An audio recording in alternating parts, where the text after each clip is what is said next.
Welcome to Mic Check Waifu Waifu.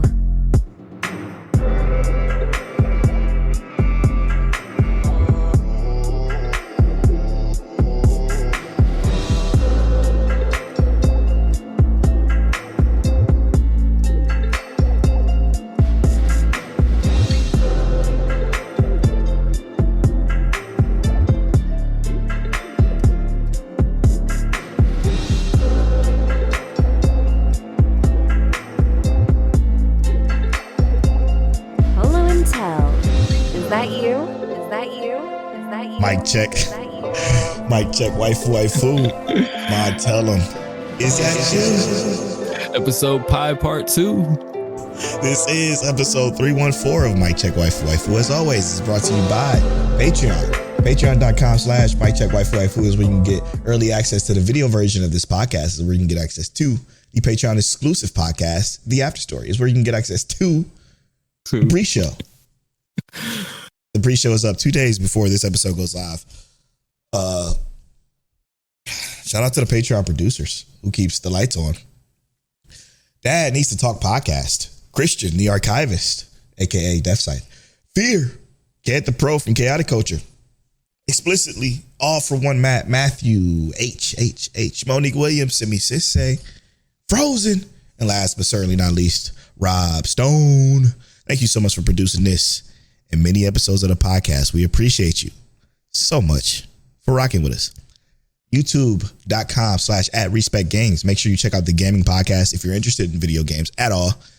We did just release a couple of videos over there about Guild Wars 2. I did personally.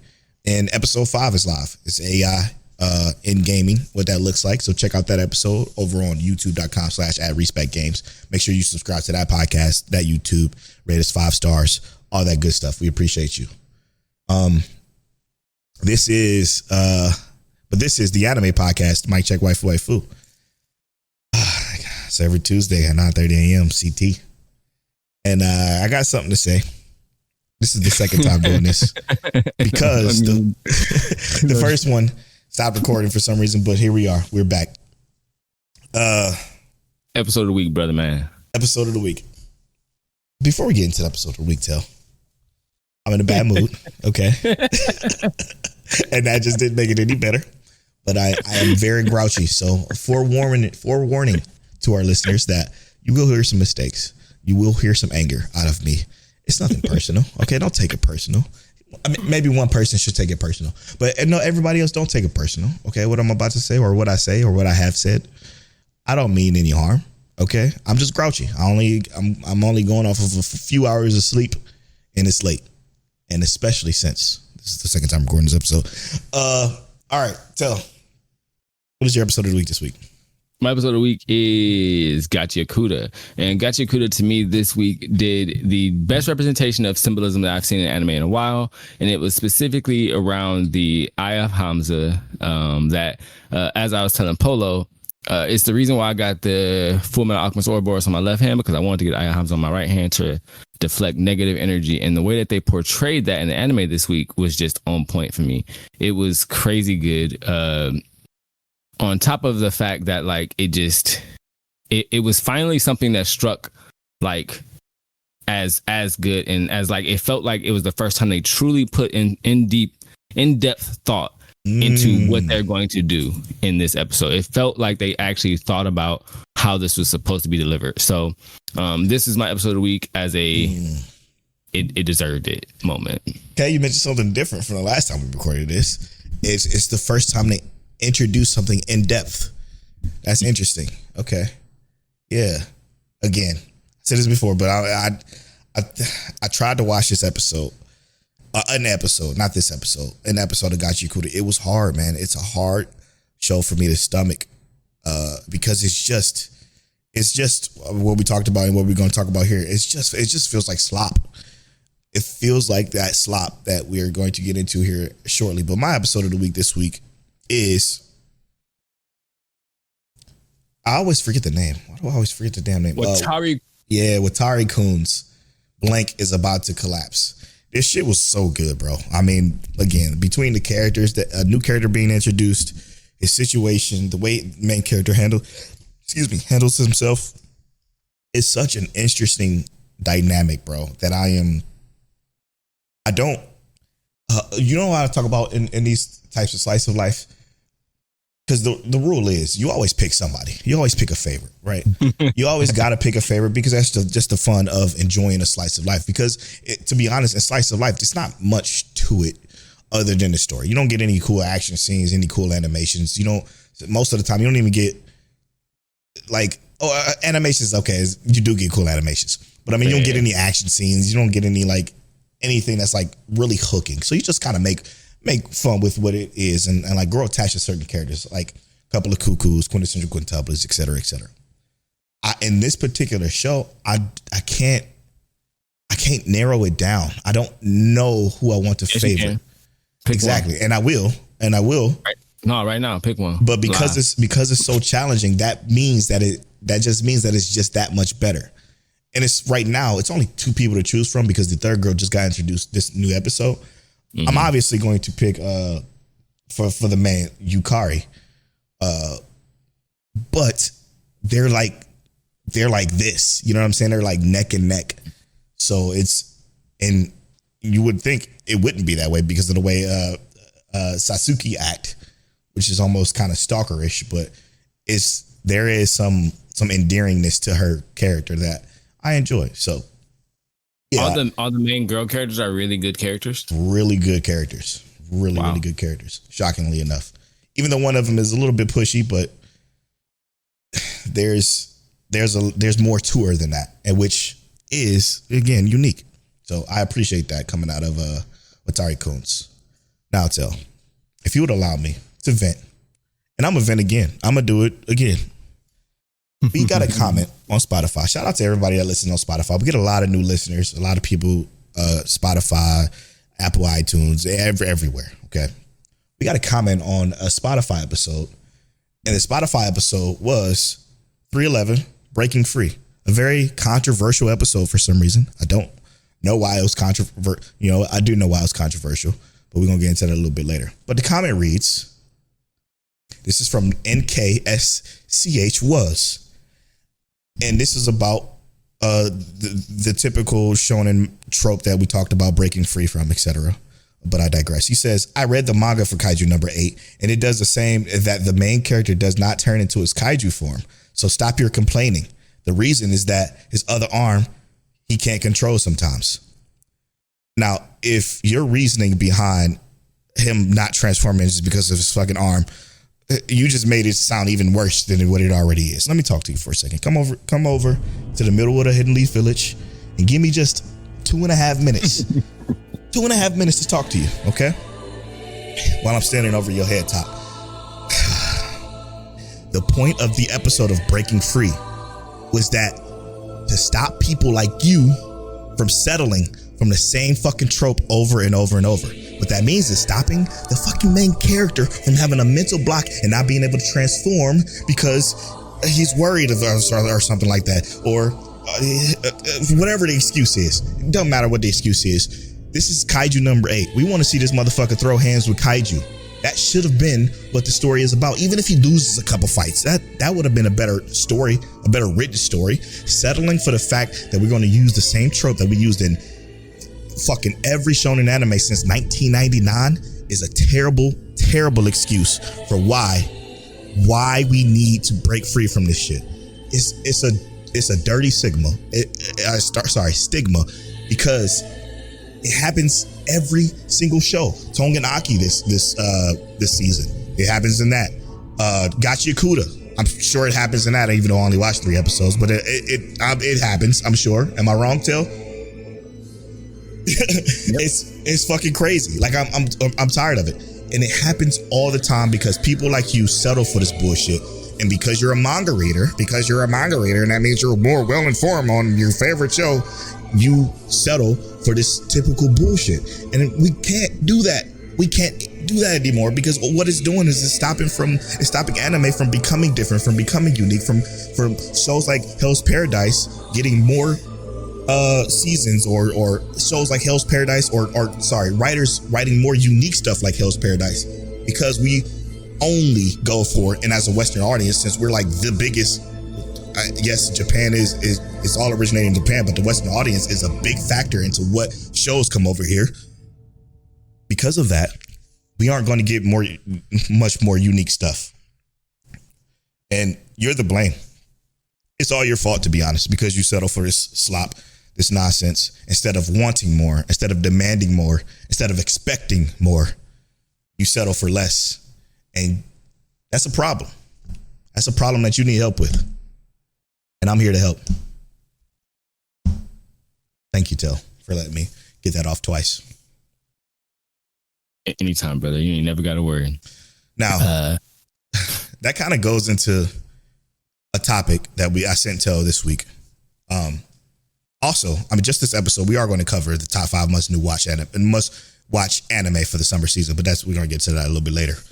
That covers a topic that I sent Telle. It was a TikTok that I got recently about the director of Frieren talking about the Western biases towards just accepting the slop anime. And this is what this creator said. Shout out to Ren Rants, an anime creator on TikTok who read the article for us. So I'm just going to play it here on the show for you so you understand what we're about to talk about.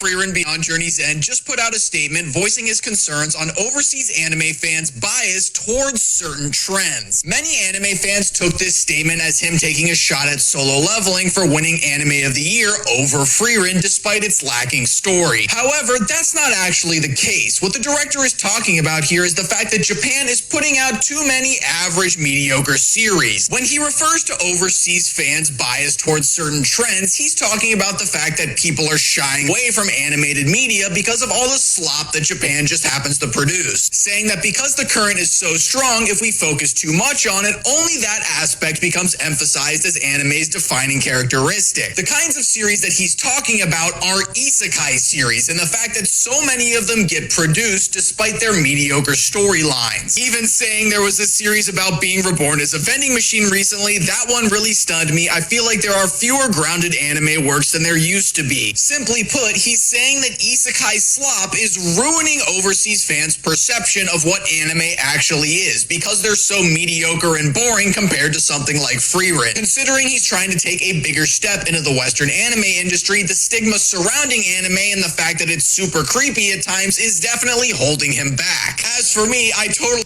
And I'm going to be real with you, Telle. I agree with that director.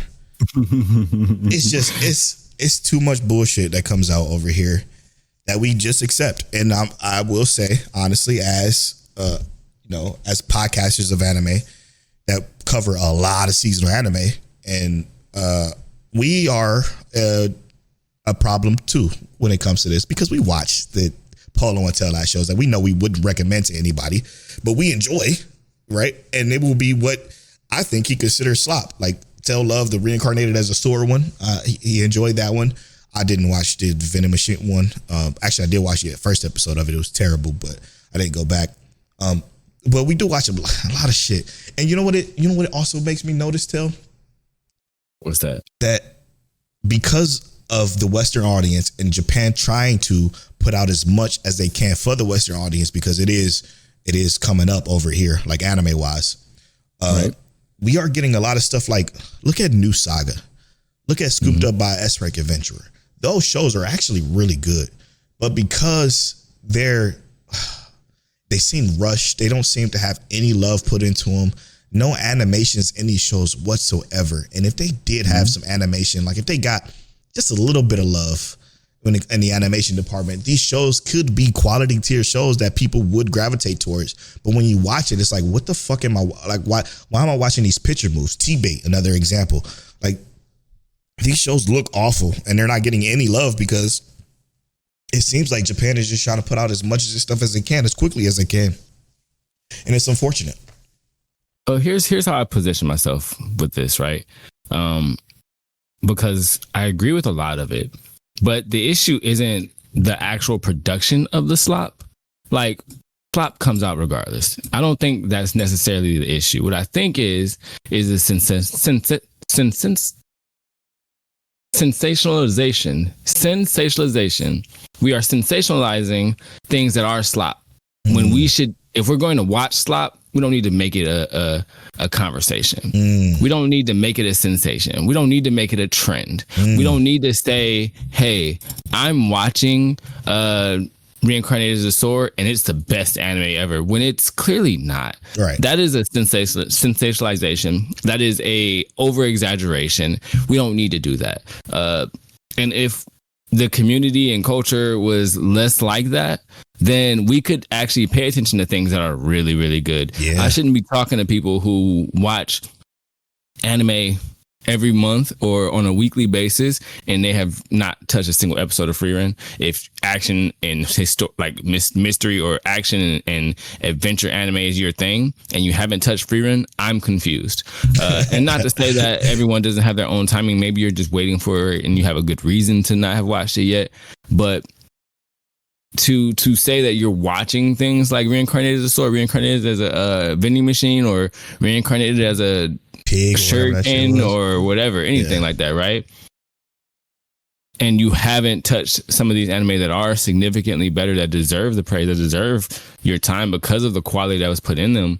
And many of the fans who are trying to bring some sensationalization to them, like, it almost does feel like a waste of time. Yeah. Now, the part that I would lean into with the fact that there is a problem with the amount of slop out there is the amount of slop that websites or apps like Crunchyroll or High Dive that they're willing to accept. Yeah. So it don't matter what it is. They are going to keep accepting slop as long as we keep watching it. Yep. But at some point, it is a bit of their responsibility to say, hey, who's reviewing these anime, and set a standard or a bar and say, I kind of only want quality, which obviously, yeah, they're not going to necessarily do that if we're still watching it, but there has to be some tone set, and it has to either start with us saying we're not watching slop anymore, or we're not sensationalizing it. I'm not buying a plushie of a vending machine. If you know what I mean. Yeah. And I'm just using the vending machine one because that's what he used in the TikTok, but it's like essentially the issue is that we are creating large amounts of revenue for, like what Polow said, is slop. Yeah. And I to be honest, man, I think that goes the same for even the popular shit, man. We got to stop accepting the popular shit, doing retelling, rehashing the same stories. Like it has to be a time where we're just like, okay, I seen that 50 times before, probably. And again, we talked about this before the recording issue, but like we've watched over 1,000 anime, not episodes, anime. So we've seen even more than the average person might have when it comes to these typical shonens. And the fact that, again, people like NKSCH is so accepting of this shit, is just brush it off and just say, oh, stop your complaining. The reason is his other arm he can't control sometimes. Why does that mean that that's okay? Why does that mean that it's okay for him not to transfer into his kaiju form because his arm he can't control sometimes? Does that mean he's a deeper character? Does that make him a better character? Does that make the world better? Does that make the world more fun to watch? Does that make it more interesting? No, it fucking doesn't. None of those. It doesn't do anything. All it does is it just means that I'm not going to see the cool kaiju transformation that's in the intro, the outro, that everybody talked about being so cool, because he's not going to transform. He's going to transform once every season. What the fuck? What are we doing here? Like this why is this okay? Why are we just accepting it? And I'm only going to kaiju because, and mind you, and let me clarify, I like kaiju. I like kaiju number 8. I like the show. I'm just not willing to accept the bullshit tropes that is sticking to over and over and over again, like you all are. I'm just not. No, because hold up, you spitting. Sorry, sheeple. I can't do it. It's not going to be me. Polow not going to accept the shit. I'm going to call it out. I'm going to mention it every time, and I'm going to push that antagonist button every single time that I need to, because of people like you accepting this bullshit. I'm not doing. And let's be fair. Hear me out. There's 11 episodes this season. 11 episodes this season. You feel me? Yep, I do. We got one transformation this whole season. Now, you got to understand, Polow and I are not necessarily always super linked in and tied in or locked in on these action anime. That's not what a lot of people come here to listen to. We're not always super action heavy or action oriented here. Facts. This action anime, it has had a ton of action, but our MC had one episode to pop off. One, bro. And then we had flashbacks and sorrowful moments, and then a half an episode to pop off. So in 5 episodes, we had probably about, let's say, 7 total minutes of Kafka doing his thing. And 2 episodes of those 5 is where he did that. And then we're going to have an episode of calming down, setting the pace, like we recently just established. And then he's going to be training, and he's not going to pop off again for the rest of the season. You mean to tell me until episode 11, we probably get some big bad? Why? That's acceptable. That's okay. That's okay. It's wild to think of, because I wasn't even thinking about it until you said that, and I'm thinking like, damn, are we halfway through this season already? And it's not like okay, you killed it when you mentioned that it's only 11 episodes, but it's not like it's like a super captivating story, right? Like it's not like it's being carried by characters. Characters are fine. They're not bad characters, but they're not. We don't know how big the world is. They're not really established. There's no real world lore other than kaiju come from the ground. We got that in the first 3 episodes of the very first season. But what's holding the show together other than him transforming into kaiju, and fighting? Like what is holding it together outside of that? You can even say, to be honest, when I think about it, and I say this all the time, I watch Chainsaw Man strictly for the action. That's the one show I turn my fucking brain off and purely watch the action. But you can, right now, I would even say that Chainsaw Man, if I'm trying to recollect, but Chainsaw Man might be deeper than Kaiju number 8 in terms of world and even some characters, to be honest. It's like, now that I think about it, and what that's saying is crazy, because I love Kaiju number 8 20 billion% more than I like Chainsaw Man. So, I mean, maybe it's something wrong with me. We only had 12 episodes to build relationships with these characters, to come to this season with 11 episodes. And when we get all of this, like you said, we get the motion, we get the action, we get the traction.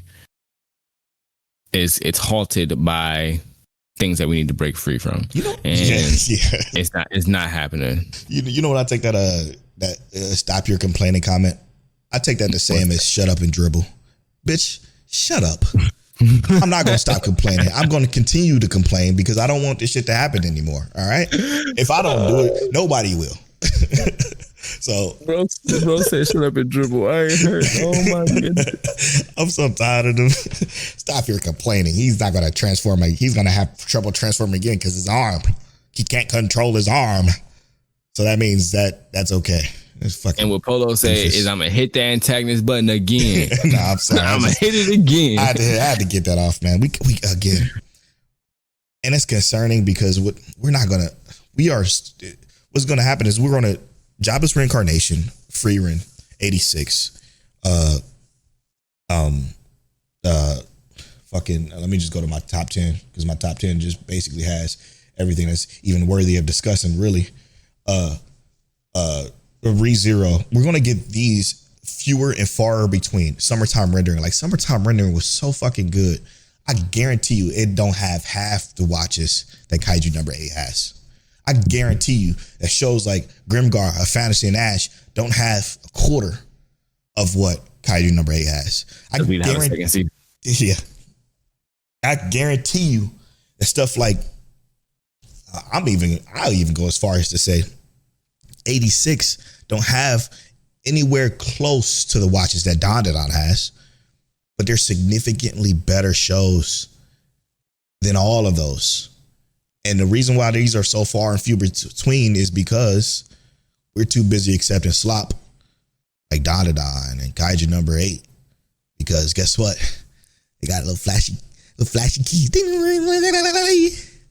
dangle in front of your face with some animation or some fucking terrible character developments or cool fights. And you all fucking take your panties off and throw them on stage for it. Sometimes it's, oof. Sorry, I'm angry. Don't take it personal. No, I take it personal. I don't give a fuck. All right, moving on. Topic. Let's build our top 5 new summer anime watch lists only.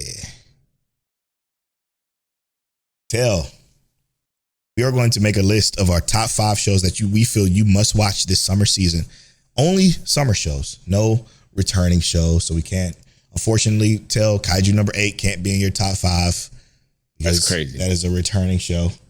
So it was definitely going to be there. Sorry, brother. Let's build our top 5 list in order from 5 being you can watch it or you can not watch it, but you should still watch it, to 1 being you gotta watch this show this season. Let's get it, Telle. Starting with number 5.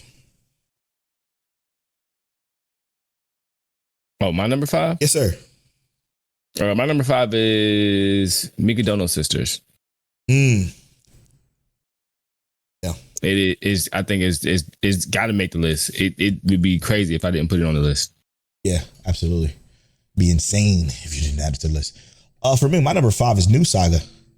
I think this show, while again we talked about it earlier, animation being terrible, it does seem like it's fucking rushed. The start was beautifully animated, and then all of a sudden, as the episodes went on, they just slowly went into slideshow territory.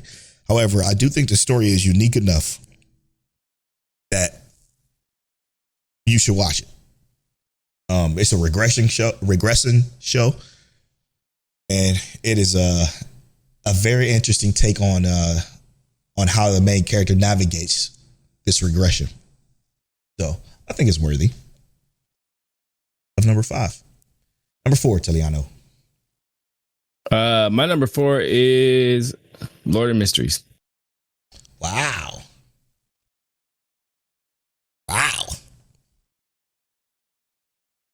Okay. Yep. But you seen that, brother? Huh? Oh, you didn't know explanation? You just... Oh, Lord of Mysteries. So here's the thing. I feel like Lord of Mysteries is this, and it kind of has something I want to talk about later. And we'll talk about it probably after this, actually, because it's going to be quick. But Lord of Mysteries is this beautifully animated, grand story. I think it has so many elements of everything that everyone should watch and like. The issue with me recommending it is that you should already know what it is. It has everything that you should watch. And I'm putting it at number 4 because it should already be on your list. It should already be there set to watch. You should already want to get to know these characters, learn this power system, learn this world, feel how deep it could be, and then also how absolutely dreadful it would feel to be in this world and have none of these powers. It's cool. Yeah. It's one of the cooler concepts I feel like I've seen in a very long time. Wow. Yeah, that's interesting. What's sad, Telle, is that I should have put Lord of Mysteries at number 5, but I didn't. I'm not going to change my list. I'm going to keep it as is. But Lord of Mysteries definitely deserved to be in the list. It's not going to be in my list, though, unfortunately, because my list is just filled of stuff that Lord of Mysteries should be in my fucking list. It's hard, okay? Telle. Go ahead. Put Lord of Mysteries at number 5 for me. I changed my motherfucking mind because it has to be on my list. See? Yeah. Because it makes sense. It just has to be there because of what it is. It should be like a season staple at this point. So are you going to replace New Saga? Yeah. So, replace New Saga with Lord of Mysteries because it is just that good. And this is a hard list. Holy shit. Okay. Telle, this is really hard. He didn't have to kick something out. Now his whole mind messed up. Yeah, because I'm bouncing between 1, 2, 3, 4 right now. I already know what I'm gonna put at my number 1. Mm-hmm. Let's do Secrets of the Silent Witch at number 4 for me. Mm. That's my number 4. Now, Secrets of the Silent Witch, it's endearing. Okay, very neat cast, very, very pretty. Guess what? A unique story as well.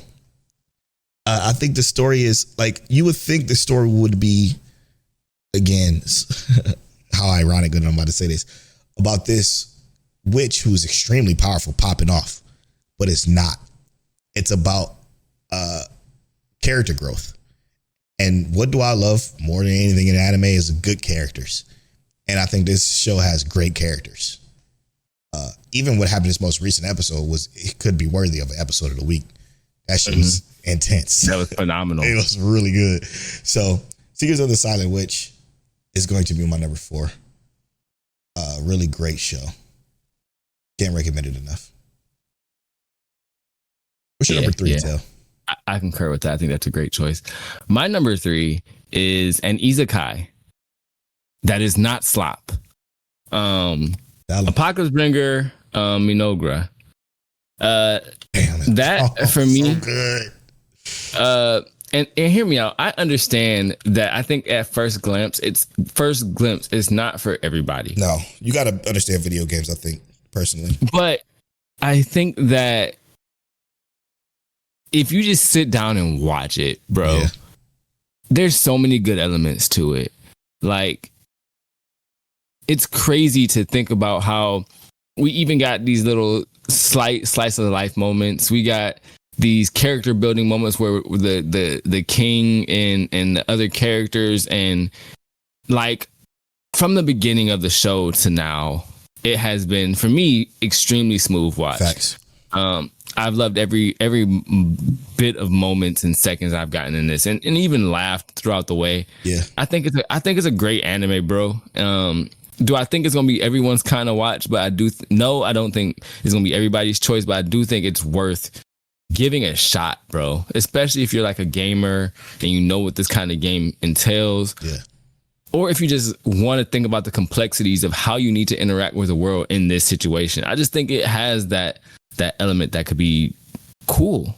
I think it suffers. This is another one that suffers from the budget problem too. If it just had a little bit more budget, it just looked a little bit better, it'll be even better than it is. It's probably one of your best sleeper picks for sure.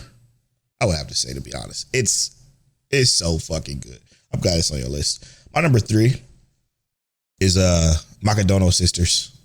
Dealing with the Mikadono Sisters is a breeze. It's a fantastic slice of life. Great cast of characters that you root for. Dude, it's like, for some reason, after that, when you watch that first episode, you like, I hate this show. And then you watch the second episode, I'm like, oh, fuck, I love this show. And it changes so significantly, extremely quickly.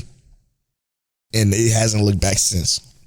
The big standout for this show for me, Telle, outside of the characters like we talked about, is the fucking music. Why is this soundtrack so good? I mean, it's like, for me, it's so memorable. Like when moments happen, like last episode with that date, when certain music played during a conversation part, I'm like, what the fuck? Where did they get? What y'all doing? Like who composed this? It was like video game quality composition in this show. Yeah. Like what? What are y'all doing? Yeah, that's my number 3. They set it up in an amazing way, by the way. That episode was great. Oh my God, it's phenomenal. Yeah, it's a perfect number 3. Actually, I don't see no wrong with putting that at number 3. It could probably even slide up to number 2 barely. Secrets of the Silent Witch is my number 2, and I'm actually very surprised that Polow put it at number 4. But these characters, bro, the male characters are great. And I mean, like, almost all of them, bro. Yeah. No, even the characters you hate, I hate. Like, for a reason, for reasons that we were provided. Yep, well-written reasons. Especially coming to this episode, phenomenal. The way that the power system is explained and done and talked about, phenomenal. The animation has been great. Sound design, the music that happens in this, even in like the subtleties, is great. Secret of the Silent Witch has been amazing in my opinion, and to me, I'm not gonna say it is exactly this, but I always compare some things to this. The Saint's magic power is omnipotent. This feels like not a higher budget. Yeah, like a higher budget, and I'm not gonna say more care because I feel like there's care in different regards, right? Yeah. But it has a level of care to it that, man, it's great. It's refreshing. 100%. What are we on? Number 2? Number 2. Excuse me. Number 2 for me, it's easy. Betrothed to My Sister's Ex. It's, if you're into shoujo, this is one of the best shoujos there is. It's so fucking endearing. So, I mean, again, great characters. Learning about Mio, watching Mio work. She's actually one of my favorite characters, probably since Seventh Time Loop. She's fucking amazing. Marie is the best girl this season still. I just love this show. This show is so well done, and I can't wait to see what happens next week. But Betrothed to My Sister X is probably going to be one of the better binges than waiting week to week, because it does trickle. It trickles a lot.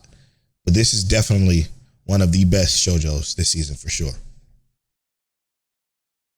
And Telle, number one. All right, my number 1 is extremely easy. Yeah, it's easy. I don't know what Polow went with, but Clevatess has been a magnificent watch this season. It has had me enthralled since episode 1 till now, and even with the minor complaints I have, I think it is phenomenal. Yeah, it's an amazing anime. Yeah, my number 1 is also Clevatess. It's an easy number 1 pick. Clevatess is, again, this is one of those unique ones that I don't know if people talk about it because I'm out of the Twitter spaces and the fucking anime spaces in general.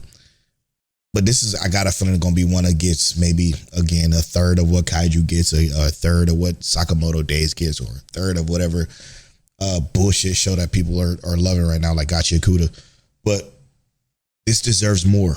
It has a dark undertone. It's a unique fantasy world, a great character perspective, one of the best character perspectives going right now this season for sure. Like for sure. And then the cast is fantastic. I got one minor gripe, and I said it in the Discord of what it is. I can't stand when people over-explain their moves. And I get why she did it. She did it. Somebody mentioned it in Discord too, but she did it because they're explaining. Oh, Frozen mentioned it. She did it because she's explaining of how magic works in this world. But there were so many better ways they could have done it, which they have done in Clevatess, period, without doing the over-explaining of, oh, the move I'm using on you is because I got this and I got that and I got this and it's because of that. Like, come on. This show writing is 20 times better than what they gave us in that particular moment. So that was a little frustrating. But other than that, this show is a fucking 9.8. Like, it's just so good. It's so good as far as like the animation, the characters, the unique 80s vintage style again. And then again, I can't stress this enough. The perspective that this show is top tier. Top tier. Yep. All right. So reading back on the list, Polow's number 5, added at the last second, Lord of Mysteries. Mine, Mikadono Sisters. Polow's number 4, Secrets of the Silent Witch. Mine, Lord of Mysteries. Polow's number 3, Mikadono Sisters. Mine, Apocalypse Bringer, Mynoghra. Polow's number 2, Betrothed to My Sister's Ex. Mine, Secrets of the Silent Witch. And number 1 for both of us, Polow and Telliano, we have Clevatess. Such great list. Now it's up to you on, which style of host you prefer on what style of anime you're going to watch. Because obviously we are two different people who like two different things in two different places. So, whatever you want to, list you want to follow, because I am, Slice of Life Gatel is a little bit skewed more towards. We literally chose one different anime, bro. Chill. I mean, order. It's the order wise. Okay.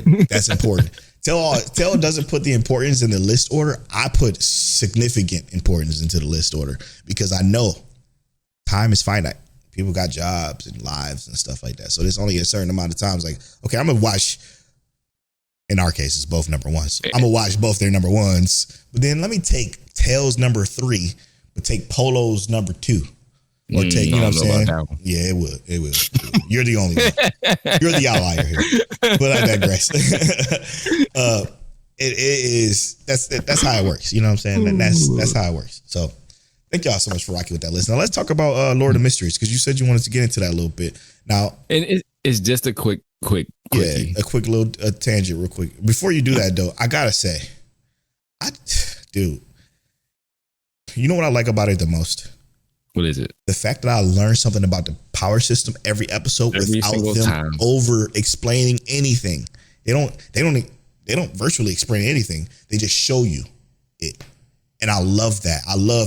Oh, this is a sequence 7 demon, whatever that one is called. But sequence 7 this, and then you start to see what that particular sequence 7 demon person, whatever that title of it was, does. It's not necessarily they're explaining, oh, they can do this or they can do that. You just see it. And that shit is so fucking enthralling and captivating and unique. And it kind of puts an emphasis on like the severity of the situation that you may be in, facing different sequence 7s. You know what I mean? Because the previous situation was like, be honest. This person. Sorry, I didn't want you to get credit, but be honest. Sequence 7 is the level, but they're called be honest.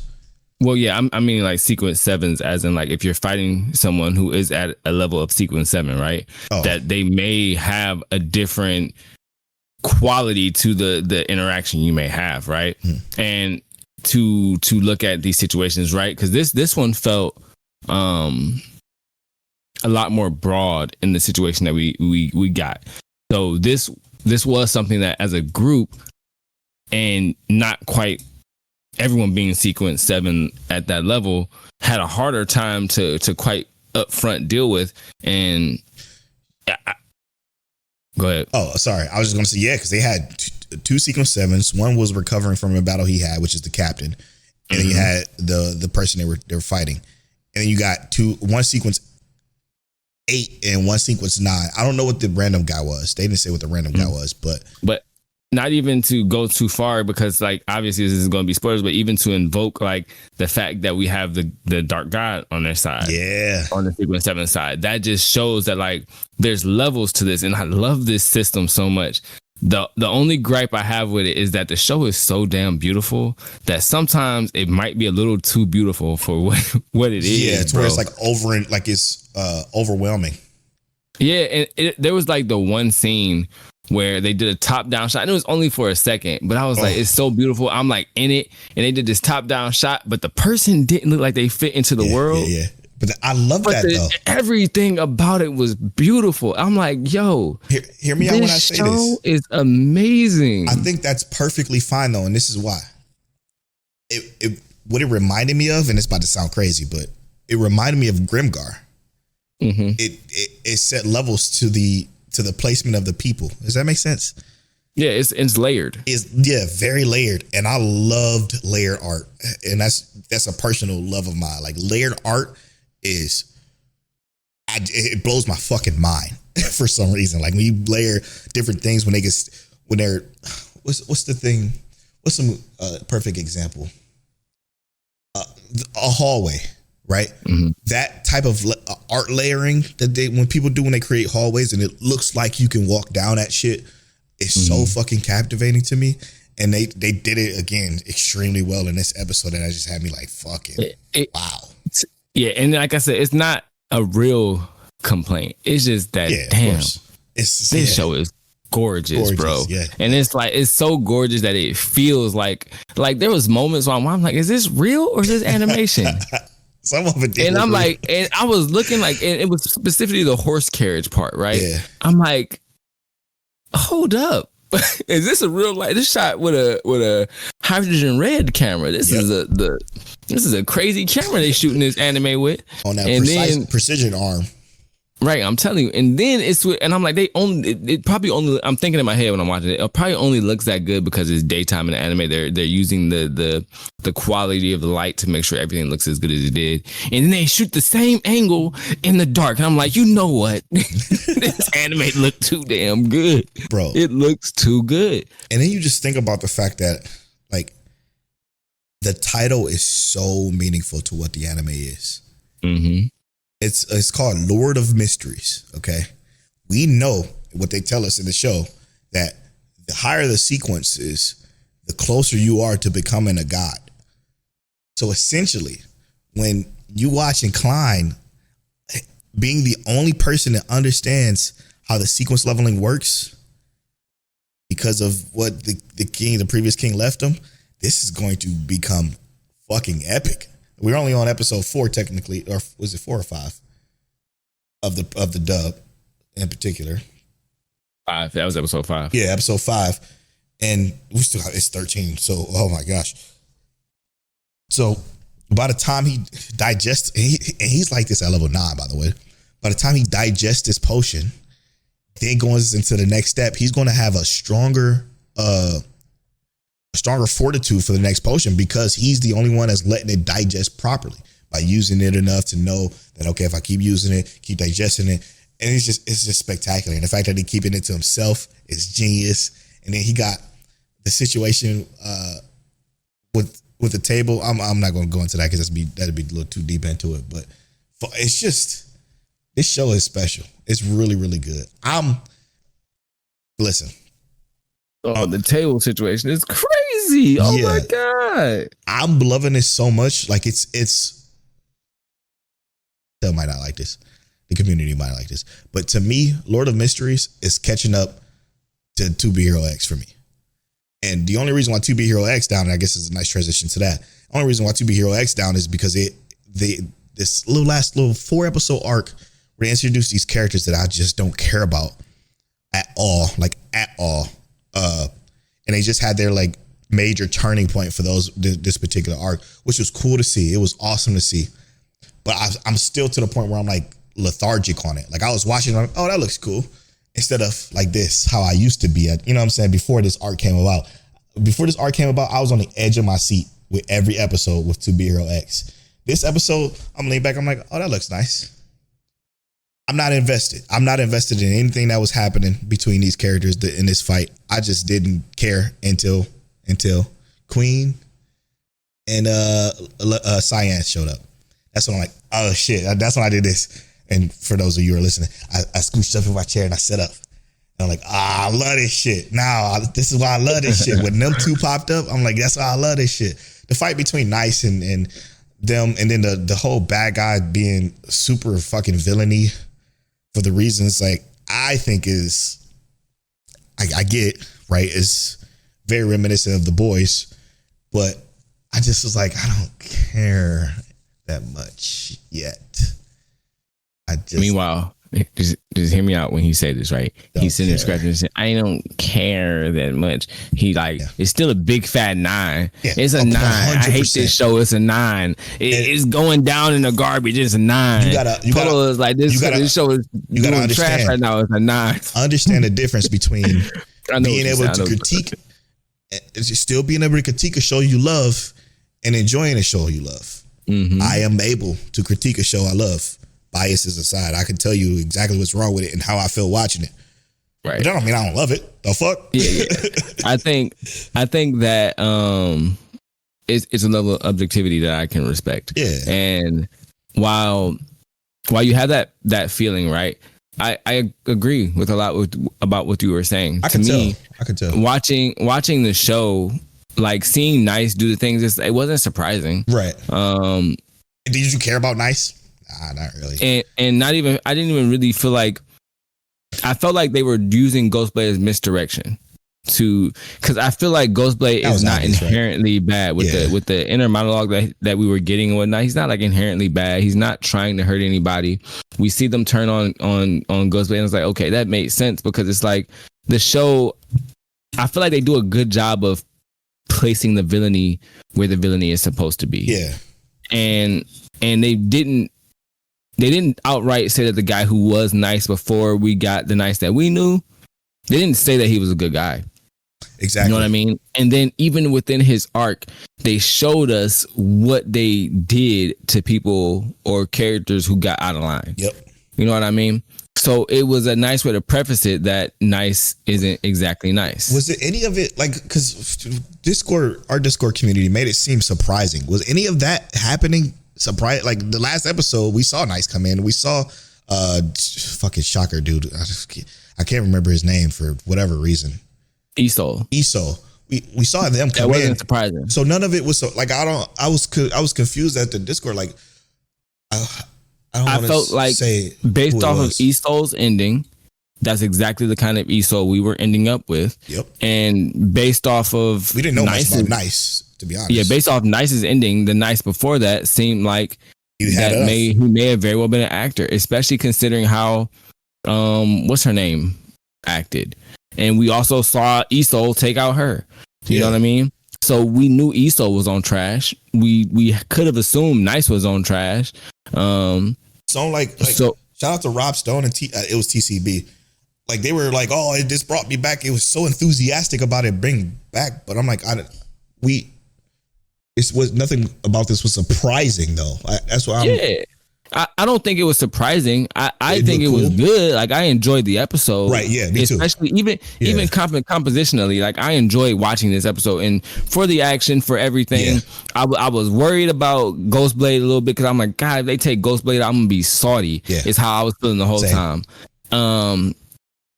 And even to get to the end and seeing that there was casualties, obviously and whatnot. Yeah. That was sad, but I do think it's going to make those characters stronger. Hopefully it makes them more interesting. Yeah, exactly.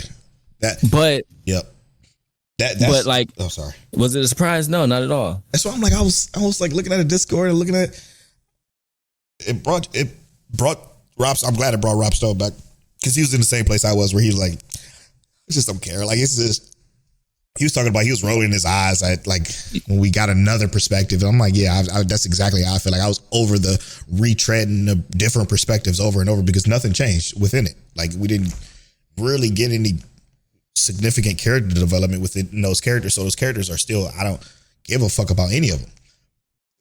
But like at the end of last episodes, I was with TK. I'm like, oh, cool that they showed up. I want a good reason why Nice to be there. And we got one this episode, sure. But was that enough to surprise me? No. The show always looked good. The show always had great choreographed fights, so that was nothing new. I didn't care about the Pink Bunny girl at all, so her fight was just looked cool, again, dangling shiny keys. But I am looking forward to next week. I just hope we get more Queen, man. Queen and Lucky Cyan. Yeah. Like that shit was so fucking cool when they came in. I will say this though. I did feel her. And this is something I always kind of do when characters get emotional like that. Oh, you felt her moments. Yeah, it was more like I can understand. You know what I mean? And I thought that was cool. But even that I thought was predictable. I didn't think it was like out of line or out of character. She's still a kid. You know what I mean? So of course her emotions took over like that.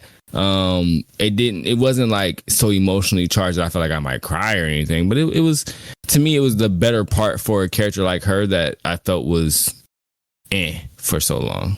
Yeah, it was this is the cool part about that episode, the best part, which makes it obviously still not out of 10. It sounds like I'm hating on the show, but I fucking love the episode. I love the show.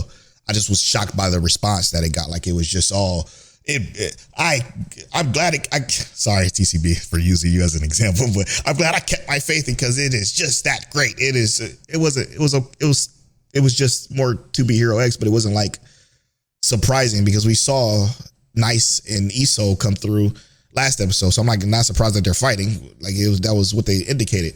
But I think the best part about it was the double crossing, or in this case, triple crossing within the villains. Because while a villainy is a little one-notey, it was still cool to see the double and triple crossing, like, you know, sending Queen and Lucky Cyan on vacation at a certain time, while also finagling. I forgot the guy who had who sent the people to stop the guy in the red suit. I don't know their names, but the guy who while double crossing him at the same time. So he's playing double sides, and then you got the other guy who commissioned Ghostblade to watch over them, talking about, you know, spoilers for Hero Zero or whatever.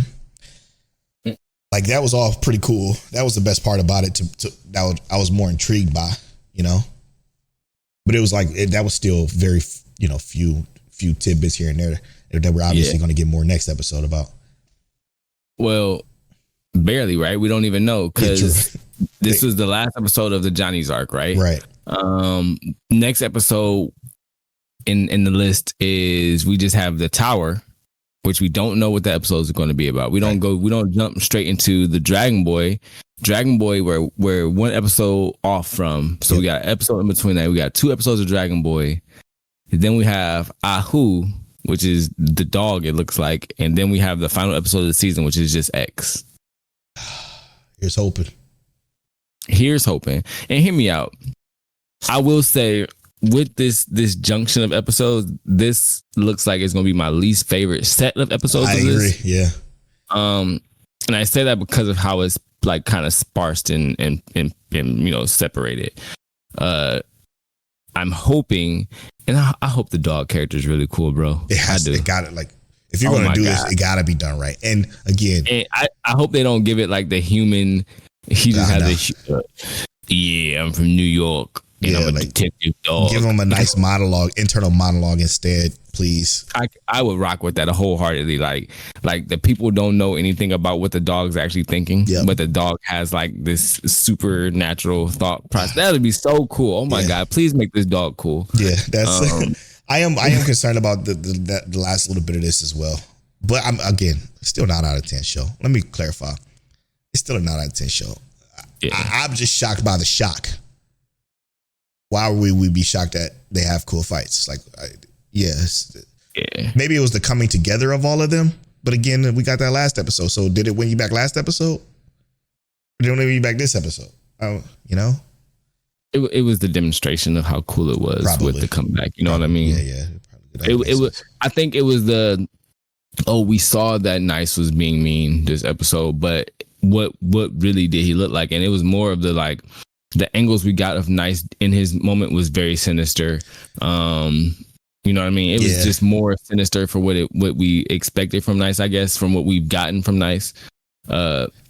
And because almost Nice like a 180, you know what I mean? Because in the first episode, it wasn't like that, because we got Lin Ling as Nice, and he was like not that at all. A great guy, yeah. But that was a good juxtaposition on actors and them being easily manipulated too. Like, that was I guess that's cool too. So the more I think about it, it gets cooler. It's, you know, it's still a 9 out of 10 episode for me though. Sorry. I know that probably makes a lot of you upset because it's a 9 and out of 10. It's almost perfect. It would piss me off because, you know, I don't fuck with that. That's an A. Oh yeah. True. I need an A+. True. Got anything else? Nah, man, that was a good slice of pie this episode. Facts.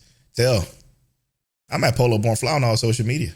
I'm at King Telliano on all social media. You can follow us on YouTube, Spotify, and all of the above. Twitch as well.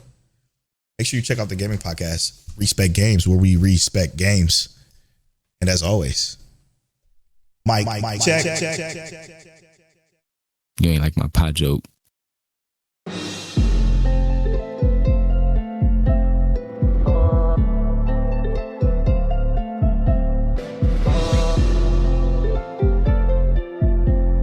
You're now tuned into Mike Check Waifu Waifu.